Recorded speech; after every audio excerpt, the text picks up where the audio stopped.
नमस्कार, मैं अंजना और आप देख रहे हैं ईश्वर इंडिया न्यूज। आइए रुक करते हैं आज की बड़ी खबर पर। कर्नाटक गोंडा आदिवासी संघ और जिला टोकरी कोली समाज संघ ने आज शहर में महात्मा बोम्बु गोंडेश्वर की प्रतिमा पर पूजा अर्चना कर 31वां विश्व आदिवासी दिवस मनाया। इस अवसर पर कर्नाटक गोंडा आदिवासी संघ के उपाध्यक्ष पंडित चेदरी, महासचिव मलप्पा अडसारे, संगोली रैना गोंडा संघ के अध्यक्ष बाबूराव मलकापुरा, ईश्वर मलकापुर, बाबूराव खशेम, जमुंदार राव नाधा और रथ उपस्थित थे। इतागमपल्ली नारायण राव भंगी, विजय कुमार दुमे, रवि कुमार सिरसी, माणिक नेलागी, सुनील खसेमपुर, सुनील भावी कट्टी, दीपक चिदरी, भूमा गोंडा, चितवाड़ी, रघुनाथ राव इंडियाना।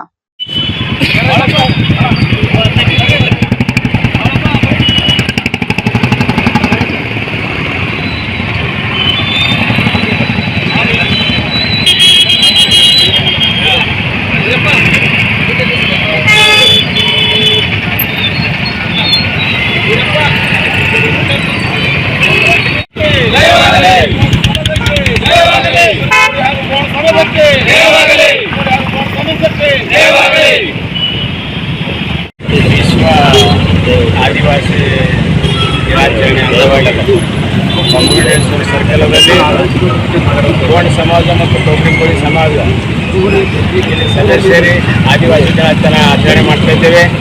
ಹಿಂದಿನಿಂದಲೂ ಗೋಂಡ ಮತ್ತು ಟೋಕರಿ ಕೋಳಿ ಸಮಾಜಗಳು ಎಲ್ಲ ಒಂದೇ ಕಡೆಯಿಂದ ಸಂಘಟನೆ ಮಾಡಿದ್ದೀವಿ. ಅದರಲ್ಲಿ ಈಗಿನ ದಿನಗಳಲ್ಲಿ ನಾವೇನು ಮಾಡಬೇಕಾಗ್ಯದ ಅಂದ್ರೆ ಇದೇ ಶಕ್ತಿ ಹೆಚ್ಚು ತೋರಿಸಬೇಕಾಗ್ಯದ.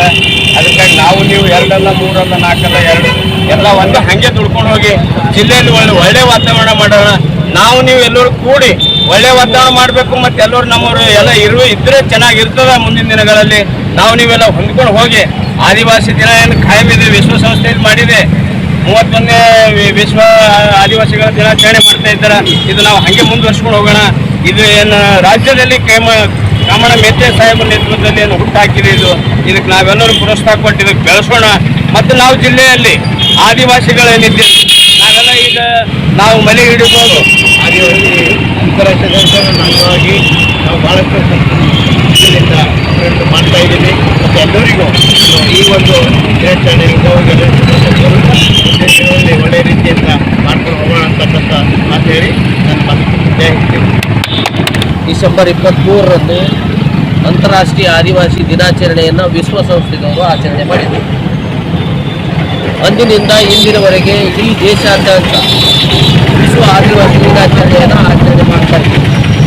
ಇವತ್ತು ಕೂಡ ಇಲ್ಲಿ ಮಹಾತ್ಮ ಭುವನೇಶ್ವರ ಮೂರ್ತಿಗೆ ಪೂಜೆ ಮಾಡುವ ಮೂಲಕ ಅಂತಾರಾಷ್ಟ್ರೀಯ ಆದಿವಾಸಿ ದಿನಾಚರಣೆಯನ್ನು ಬೀದರ್ ಜಿಲ್ಲೆಯಲ್ಲಿ ಆಚರಣೆ ಉಳಿಸಿ ನಾವು ಬದುಕತಕ್ಕಂಥ ಜನಾಂಗದವರು ಯಾರಾದರೂ ಇದ್ದರೆ ನಾವು ಗೋಂಡ ಸಮುದಾಯದವರು ಇದ್ದೀವಿ. ಇವತ್ತ ನಾವು ಕಾಡನ್ನು ಹಾಳು ಮಾಡ್ತಕ್ಕಂಥ ಜನಾಂಗದವರಲ್ಲ, ನಾವು ನೀರನ್ನು ಹಾಳು ಮಾಡ್ತಕ್ಕಂಥ ಜನಾಂಗದವರಲ್ಲ. ನೀರನ್ನು ಉಳಿಸಿ ಬಳಸಿ ನಾವು ಜನಸಾಮಾನ್ಯ ನೀಡ್ತಕ್ಕಂಥ ಜನಾಂಗದವರು ಟೋಕರಿ ಕೋಳಿ ಸಮುದಾಯದವರು. ಅದಕ್ಕೆ ಜಂಗಲ್ ಜಮೀನ್ ಮತ್ತು ಈ ಬಿದಿರು ಕಟ್ಟಿಗೆಯನ್ನ ಎಲ್ಲಿಂದ ಬರ್ತದೆ?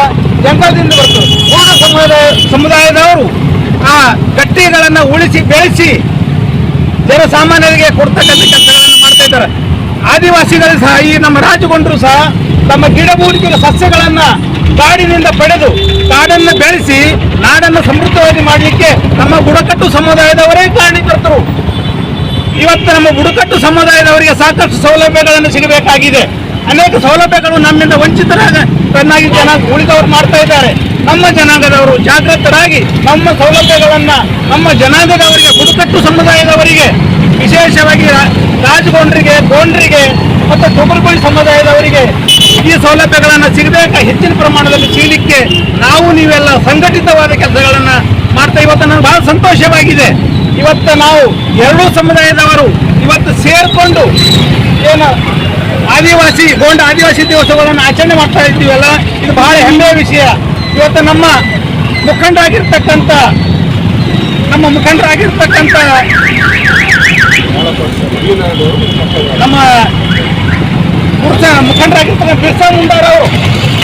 ಬಿರ್ಸಾ ಮುಂಡಾ ಜಾರ್ಖಂಡದಲ್ಲಿ ಜನಿಸಿರ್ತಕ್ಕಂಥ ಬಿರ್ಸಾ ಮುಂಡಾರವರು ಬ್ರಿಟಿಷರ ವಿರುದ್ಧ ಹೋರಾಟಗಳನ್ನು ಮಾಡಿ ಅವತ್ತು ಬ್ರಿಟಿಷರು ಕಾಡಿನಲ್ಲಿರ್ತಕ್ಕಂಥ ನಮ್ಮ ಜನಾಂಗದವರಿಗೆ ಹೊರತುಪಡಿಸಿ ಕೆಲಸಗಳನ್ನು ಮಾಡ್ತಾ ಇದ್ರು. ಅಂತ ಸಂದರ್ಭದಲ್ಲಿ ಬಿರ್ಸಾ ಮುಂಡಾರವರು ಬ್ರಿಟಿಷರ ವಿರುದ್ಧ ಹೋರಾಟಗಳನ್ನು ಮಾಡಿ ಇವತ್ತು 25 ವರ್ಷಗಳ ವಯಸ್ಸಿನಲ್ಲಿಯೇ ಅಂತ ಒಂದು ಸಣ್ಣ ವಯಸ್ಸಿನಲ್ಲಿ ಬ್ರಿಟಿಷರ ವಿರುದ್ಧ ಹೋರಾಟಗಳನ್ನು ಮಾಡಿ ನಮ್ಮ ಜನಾಂಗದವರು ಸಂಘಟಿತರಾಗಲಿಕ್ಕೆ ಕಾರಣಕರ್ತರಾಗಿರ್ತಕ್ಕಂಥವರು ಬಿರ್ಸಾ ಮುಂಡಾರವರು. ಏನು ಅಂತ ಒಂದು ಮಹಾನ್ ವ್ಯಕ್ತಿಯನ್ನ ನಾವು ಆದರ್ಶವಾಗಿ ಇಟ್ಕೊಂಡು ಇವತ್ತ ಬೀದರ್ ಜಿಲ್ಲೆಯಲ್ಲಿ ಮತ್ತು ನಮ್ಮ ರಾಜ್ಯಾಧ್ಯಕ್ಷರಾಗಿರ್ತಕ್ಕಂಥ ಕೃಷ್ಣಯ್ಯನವರು ನಮ್ಮ ರಾಜ್ಯ ಅಧ್ಯಕ್ಷರಾಗಿರ್ತ ಕೃಷ್ಣಯ್ಯನವರು ತುಂಬಾ ಆಸಕ್ತಿ. ಅವತ್ತು ನಾವೆಲ್ಲರೂ ಬೆಂಗಳೂರಿನಲ್ಲಿ ಸೇರಿದ್ದೀವಿ. ಅವ್ರದ್ದೊಂದು ಆಸಕ್ತಿ ನೋಡಿದಾಗ ಬಹಳ ಸಂತೋಷ ಆಯಿತು. ನಾವು ಬೀದರ್ ಜಿಲ್ಲೆಯಲ್ಲಿ ಹೆಚ್ಚಿನ ಸಂಖ್ಯೆಯಲ್ಲಿ ನಮ್ಮ ಸಮುದಾಯದವರು ಇರೋದ್ರಿಂದ ನಾವು ಆದಿವಾಸಿಗಳು ಹೆಚ್ಚಿನ ಸೌಲಭ್ಯಗಳನ್ನು ನಮ್ಮ ಜನರಿಗೆ ಕೊಡಿಸೋದ ರೀತಿಯಲ್ಲಿ ಮತ್ತು ವ್ಯವಸ್ಥಿತವಾದ ಸಂಘಟನೆ ಮಾಡುವುದರ ರೀತಿಯಲ್ಲಿ ನಮ್ಮ ಜನಾಂಗದವರಿಗೆ ಏಳಿಗೆಗೆ ಶ್ರಮಿಸೋಣ ಅಂತ ನಾನು ಹೇಳ. अब तक लिए बस इतना ही, फिर मिलते हैं एक ऐसी ही बड़ी खबर के साथ. तब तक लिए नमस्कार और देखते रहिए ईश्वर इंडिया न्यूज.